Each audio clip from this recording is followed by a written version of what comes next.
So without further ado, I will introduce or give the floor to Ms. Choi from MIEIC to introduce the open innovation in Macau. Ms. Choi.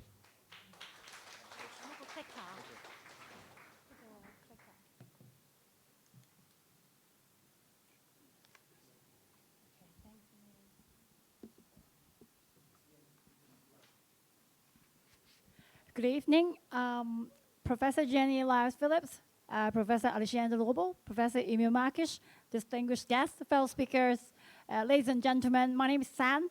I work for Macau Young Entrepreneur Incubation Center. It is a great honor for me to be here to talk about open innovation in Macau, to share our views on what we've done in Macau in recent years. So we all know that open innovation boasts the acceleration of innovation cycles.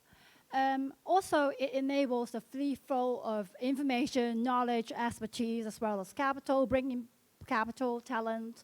Also, it helps innovative projects to be implemented or subject to subsequent commercialization. And since all of this involves the market and it requires the ecosystem stakeholder engagement, I will later talk about what Macau, different stakeholders have done in recent years, namely from 4 different perspectives, from government entities, from the universities here in Macau, from enterprises, commercial enterprises we mean, and also from incubator and entrepreneurs. So let's talk about government entities. There are many different government bodies here in Macau that have in some way put in effort in contributing to open innovation. And 2 very prominent ones, the FDCT, we call it in English the Science and Technology Development Fund, and the other one is the Economic and Technological Development Bureau. So let's start with FDCT in short. FDCT has recent years launched a funding scheme for industry university research partnership for local traditional enterprises. They basically created a platform online to bridge traditional enterprises with universities and research institutes from not just Macau, but also the Greater Bay Area of China. Actually, apparently, they are going to expand this scheme to apply to other parts of the country as well. So the reason for this platform is to facilitate the exchange of information and also to help traditional enterprises to tackle real-life problems. Like, for example, the technical issues that may face during the operation, during the production, manufacturing, all that. So through the platform, they can look out for universities who have the innovative solutions. They have the technologies to help them tackle them. And then once they match on the system, they will be eligible to receive 250,000 patakas maximum as a fund for their research and development to support their ongoing research. And actually, FDCT has many different funding options. If you want to find out more, actually what you can gain from them, you can check out the website. It's readily available on the internet. Next, I'll talk about Economic and Technological Development Bureau. This is actually the administrative body governing the economy development and also technological development here in Macau. In the past few years, they have launched 2 different programs, namely the Distinctive Shops program and also the Back Office Digital Support Services for SMEs. The first one, the former one, actually is aimed at enhancing the management and operation of enterprises, as well as to help them enhance their overall level of service and brand image. Because I think some of you might have seen the logo, this one, the Taksikdim, okay? That logo in the streets, especially in old shops or F&B outlets that have maybe like 40 or 50 years of heritage. Because those are actually the older generation. They were founded by the older generation, but in order for them to survive and to thrive in the digital economy, the government has launched this program to help them to go online, to broaden their horizon, and also to get them more well-positioned in the market. So you will see that the government provide a lot of different trainings and also to link them up with the technology giants. So to contribute this kind of innovations in the market. The other one is the Back Office Digital Support Services for SMEs. So as we all know, now the buzzword is digital transformation. Because Macau, it boasts a lot of traditional SMEs. And if they want to succeed and continue to thrive in the economy, they need to keep up to face with the latest technology, right? So they actually have contracted CPTTM, which is like Macau's Productivity and Technology Transfer Center, to deliver the trainings and also to deliver the support, along with the help of CTM, Macau's largest telecom service provider. So through this program, the companies, I mean the commercial enterprises or the traditional companies, whatever you like to call them, they are eligible to receive the assessment of their own operation. Basically, they have someone to, like a doctor, to diagnose what the companies are facing, what kind of needs they might need, and also to provide the funding support. That's 18,000 patakash per each participating enterprise. So these are just two, and of course, the Economic and Technological Bureau has other kind of support for the enterprises as well. For those of you who are interested in what they do for local economy, you can check the website as well. Now let's talk about universities and research institutes. In Macau, there are plentiful universities and higher educational institutions. I will begin with the first one, University of Macau, because now we are in Macau. So let's talk about University of Macau and let's see what they do. Basically, University of Macau has their own system of research and knowledge transfer.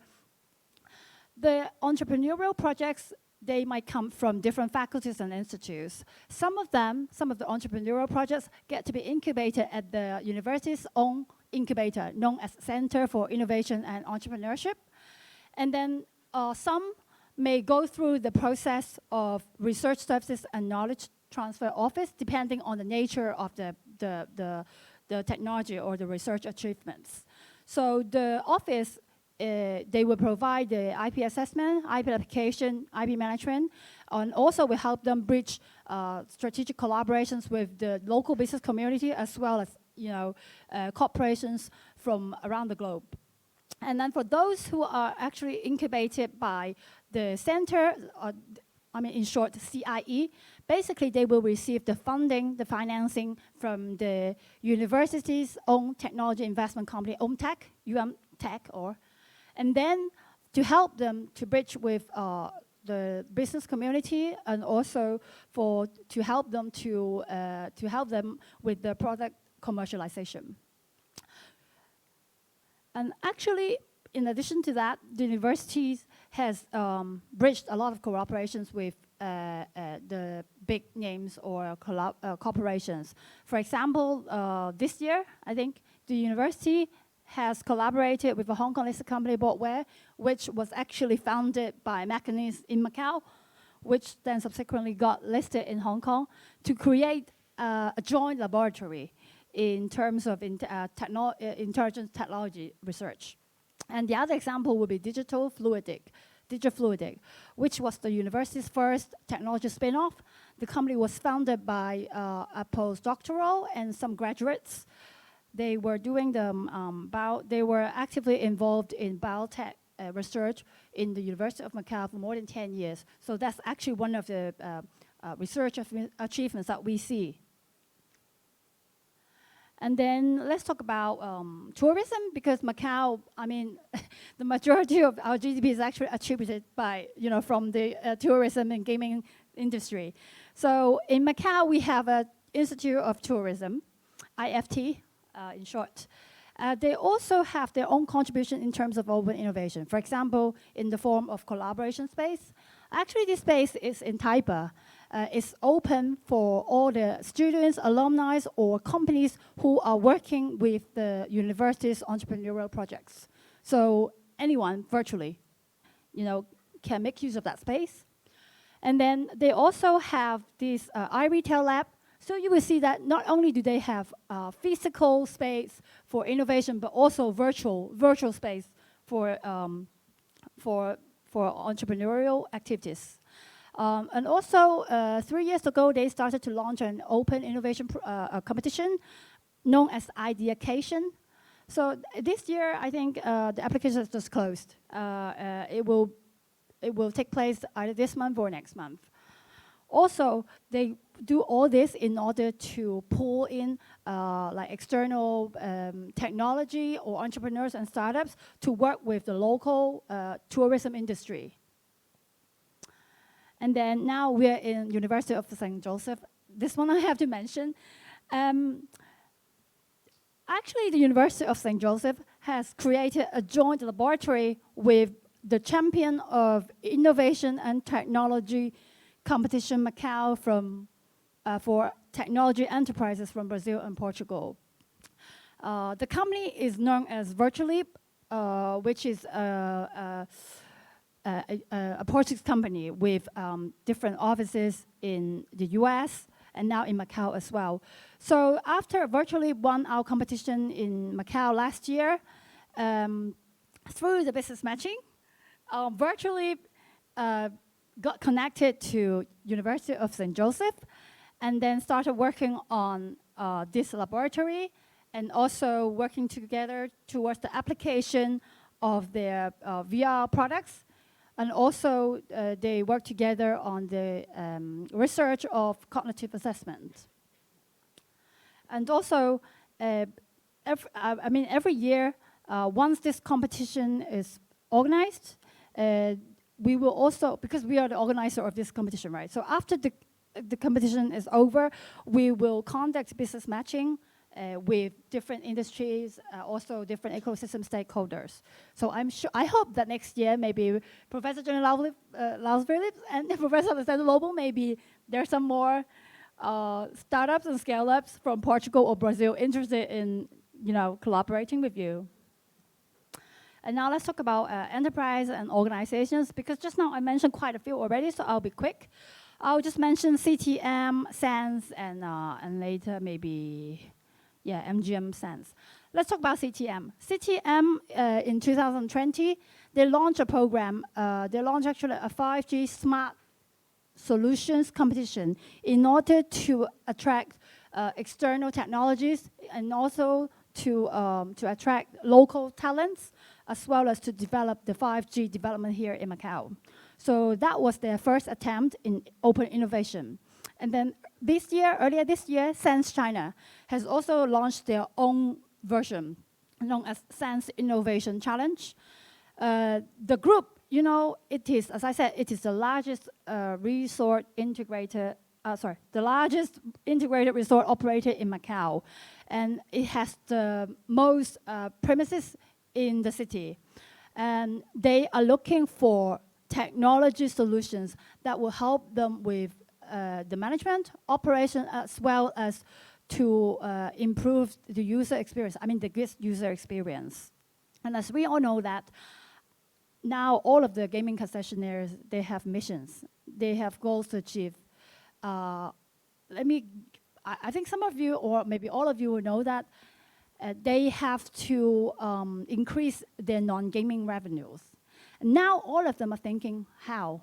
What are the ways, in addition to organizing concerts and gigs and exhibitions, are there any other ways to attract, to increase their non-gaming revenues? And that's why lately we've been talking, and trying to work out some programs that will help them achieve that, and also benefiting the local community. And as you know, the government in recent years has placed a lot of emphasis on the technological development of Macau, because just now I mentioned, right, the digital transformation funding scheme and also different kind of support. So now we are working toward that, how to use technology as a means in order to help them achieve what they want, and also to enhance the overall development of Macau technological-wise. Last but not least, I would like to talk about the incubator, which is like where I work, and also talk about the entrepreneurs.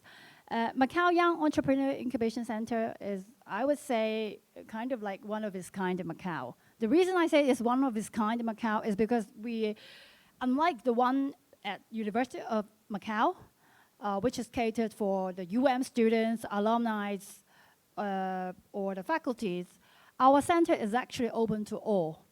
whether you are Macau citizens, non-Macau citizens, whether you are, startups from Macau, GBA, or países de língua portuguesa, we welcome you all. In recent years, we have launched many different programs. We've invited different market leaders and key players from different industry and sectors to connect with our startups and entrepreneurs. Basically, you name it. I mean, Macau, the majority of our GDP, as I said, comes from the gaming, tourism, hospitality, F&B, retail, also like banking and insurance companies. And we have connections and reach to all of them. So from time to time, we would organize pitching, roadshows, and business matching sessions in order to help them get to know better. Through this kind of programs and events, knowledge is shared because they would talk about like, what kind of operational issues they might be facing, what kind of process they need to purchase, what kind of solutions they're looking for. From these kind of events, our participants, like entrepreneurs, startups, they can actually have an open dialogue directly with the management heads and also the procurement personnel. That's why I would say out of all those events that our center has organized, this one is the most popular because it is, money, money, money. Yeah.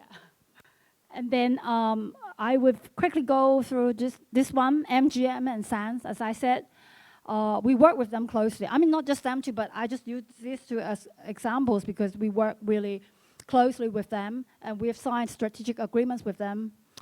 We've known them for the past 5-6 years.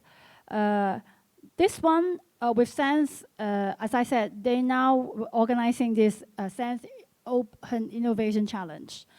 And we hope not only would Macau startups or GBA startups will benefit, we are actually drawing international participation because SANS is international. So this is like an ad for them. For those of you who don't know about us, we are actually the first national co-working space accredited by the Ministry of Science and Technology in China. The accreditation was dated back in 2018. In addition to that, we have another role. We are the only innovation and entrepreneurship exchange center for youth from China and Portuguese-speaking countries. So in the past few years, we've done actually quite a lot of things on promoting the exchange and collaboration between the two ethnicities, or maybe more, like from these two different language speakers. Our center provides co-working space, but I would say the mentorship, the consultancy services, the ability or the opportunity to participate in pitching, in training, in seminars, in delegation tours, is actually what appeals to the entrepreneurs and startups most. Because I think space, in Macau, now that a lot of people are just working from home, or as long as they have internet, they can work virtually anywhere. But the connection, the platform, is very important. Okay, I'll be precise. Now I just want to mention, because I see a lot of Portuguese speakers here, I would like to tell you guys what we do. In addition to all that, basically, key point, we are the organizer of two most eminent competitions in Macau. This one, the Macau Youth Innovation and Entrepreneurship Competition. For those of you who want to, be entrepreneurs and succeed in your startups, you can try this, because from this competition, you will get a chance to be admitted to 10 major international and Tier 1 mainland Chinese innovation and entrepreneurship competitions. The other one is, I think, more relevant to our Portuguese-speaking friends here, is this Innovation and Entrepreneurship Competition Macau for technology enterprises from Brazil and Portugal. We've already organized it 3 years, and I would say this is a very great opportunity for those contemplating about soft landing in Macau in order to open up to business opportunities in China. And in addition to the competitions, we also organize delegation tours. So earlier this year in May, I received a delegation of about 30 people from Brazil and Portugal and show them around, have them participate in Beyond Expo, and also connect them with the Municipal Ministry of Science and Technology in Guangzhou. Actually, the Deputy Director of Guangzhou Ministry was there to chair the entire symposium. So basically, this is what, the kind of things that we do. Since our center is 100% public, the service and also, the provision of office space and also the services that we provide are utterly free of charge. Free of charge. Free of charge. So if you are interested, please come talk to me. We've come a long way in order to build the entrepreneurial ecosystem in Macau. And to be honest, there will be a long way to go still. But I hope that for years to come, we will have your company and support along the way. That's it. Thank you very much for your time. Thank you. Thank you very much, Ms. Choi. Very detailed and in-depth look into the ecosystem and also all the other aspects of the